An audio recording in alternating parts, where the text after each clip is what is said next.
MrBeast clones are spreading like STDs at a summer festival. There's just way too many of them and they're just everywhere at this point. But today we're covering a tragic story out of Italy where a MrBeast clone channel recklessly ended the life of a 5-year-old while they were filming a challenge video. How you do this is beyond me, but today we're gonna find out how all this happened. The video they were filming when this tragedy happened was 50 hours in a Lamborghini Urus challenge. And that alone should be a massive eye-opener for anyone making content like this. Is it really worth risking other people's lives for a 50 hours in a Lamborghini Urus challenge? I sure hope not. But any common sense would advise against a bunch of 20-year-olds being sleep deprived, racing around a Lamborghini Urus, trying to be entertaining on a camera all at once. That just sounds like a recipe for disaster. Now, this video wasn't released for obvious reasons, but I wanted to know what this challenge was like. So I decided to go through their channel catalog, and I found this video that was titled 50 Hours in a Tesla Challenge. Ma se invece la portiamo a termine a 100.000 like, faremo 50 ore in una Lamborghini Urus. And in this video, they make this very eerie goal. Well, that's a terrifying segment of this video, especially considering this video recently got 100,000 likes and the incident just happened. Ragazzi, guardate, 13% di batteria. Questo perché DP corre? No, non dire così, non è assolutamente vera come cosa. Però posso dirvi che manca 1,5 km al supercharger. Eccolo, è nostro. Ciao, mamma! So it seems like they went out and filmed this challenge because this video got 100,000 likes right then. So even though this video was filmed 9 months ago, it seems like they just filmed that challenge just because that video just hit 100,000 likes. Horrifying. But going through this video, I mean, this driver, who was the same driver of the Urus, sets a terrible precedent of how to drive. Example. But going through this video, the driver of this Tesla here, which it seems to be the same driver as the Lamborghini Urus when the tragedy happened, he's giving a terrible example of how to drive a car. Nessuno stiamo chiedendo a tutta la gente in giro, Leonardo sta dormendo da tipo un'ora e che qua passava troppa gente e ci diceva che non potevamo. Appena troviamo una strada un po' più curvosa, ve lo facciamo. Because it almost seems like he's more interested in the camera that's behind him here than what's going on in front of him on the road. And he keeps doing it. So yeah, again, it seems like when you're more focused on looking at the camera that's behind you rather than driving, this happens. A 5-year-old boy has been killed in Rome after a Lamborghini SUV crashed into a small family car during a YouTube challenge on Wednesday evening. The SUV was allegedly driven by members and creators of the YouTube channel TheBoarderline, who were attempting to drive for 50 hours straight. The victim's mother and 3-year-old sister, who was also severely injured, were also on board.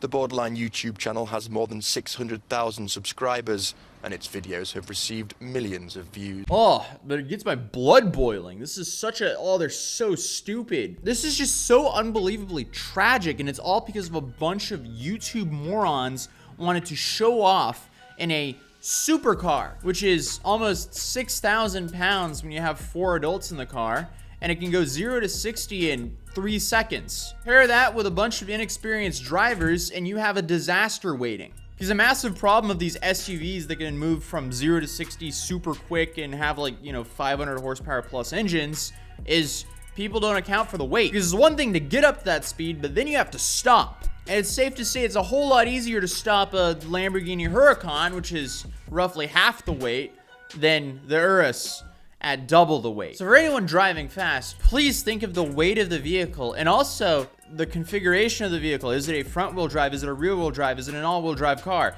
A lot of this has something to say. So when you're driving a fast car or truck, think of the weight of it. So according to an article from Metro, it says that Matteo, who's the alleged driver, is accused of recording a video in a luxury sports car, taunting other drivers as they passed. So they were also just being obnoxious, flexing that they're in a Lambo. Ah, it's so cool, man. Oh, I hate YouTubers sometimes. Unfortunately, there's just so many YouTubers that suffer from just thinking they're the center of the world. Because how stupid do you have to be to get into, a luxury car and suddenly you're so important and you're like taunting people because it's, haha, a funny video. And because of everything going on, you just become a dumbass, distracted driver and this ends up happening. It's tragic. It's so painfully tragic, it gets me upset. And apparently the scene right after the crash was nothing less of gruesome as well, because they instantly tried to get this kid out of the car. They instantly started doing CPR, and then they rushed him to the hospital as soon as the ambulance arrived, with many witnesses saying they didn't even want to get close due to how gruesome the scene was. But a 5-year-old died from all this, and his mother and his 4-year-old sister that was also in the car, they thankfully survived, but they're still in the hospital as well. And the initial reports say that the driver of the Lamborghini was clocking high speeds as he tried to overtake another car. And bystanders were saying that they were taunting other road users when the collision happened. So today we're clearly covering a whole new level of YouTube ignorance. What is interesting though is how Italy is allegedly handling this, because apparently the deputy prime minister said the licenses of those involved will be revoked for life as an investigation is carried out to see if the YouTuber can be charged with vehicular homicide. If you're a repeat offender and take a person's life because you're a jerk behind the wheel, you don't see your license for the rest of your life. It's not like I suspend it for a few months. Meanwhile, the other Italian lawmakers say the 5 YouTubers involved should also immediately have their social media accounts access taken away from them. So it's safe to say that Italy is not messing around with this. And apparently one of them posted this super ignorant clip of them sitting inside this Lamborghini before the accident happened. So I'll play it here with the English automated subtitles. Che cos'è una Lamborghini e c'è visto un cap? Andiamoci sopra, Jessica! Mamma mia, mi sembra di cavalcare un drago! Dai, Jessica, che sono il protagonista di Fast and Furious 27! Sta levetta a che serve? Per andare nell'idrospazio insieme ad Anakin Skywalker? Dai, Dark Fener Party! Ah, Jessica, qua possiamo pure farci un bambino! E se ci esce femmina, come la chiamiamo? Elettra Lamborghini! Sto scherzando, la chiamiamo Jessica come la mamma, bella! Ma questo con la smart che sta facendo? Ah, bello, la macchina tua costa 300 euro usata al Conad, la mia costa 1 miliardo, vale quanto Amazon. Oh. Yeah, this video isn't helping them at all. The video just made him come across as a massive douche, and their actions just confirm that. Man, how do you mess up that bad? And since the accident, the YouTube group has announced that they have retired. In this video, they posted essentially a wall of text in Italian that translates to: "The Borderline expresses their deepest, sincere condolences to the family. What happened has left everyone scarred with a deep wound. Nothing will ever be the same again. The Borderline's idea was to offer young people entertainment with a wholesome spirit. The tragedy is so profound it makes it morally impossible for the Borderline to continue this path. Therefore, the Borderline group interrupts all activities with this last message.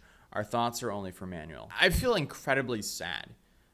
It's just an incredibly sad situation. I feel so bad for the family that was torn apart from a bunch of dumbass YouTubers who were selfishly taunting people and recklessly passing people, all for some YouTube content. And these guys have to live with their actions for the rest of their life.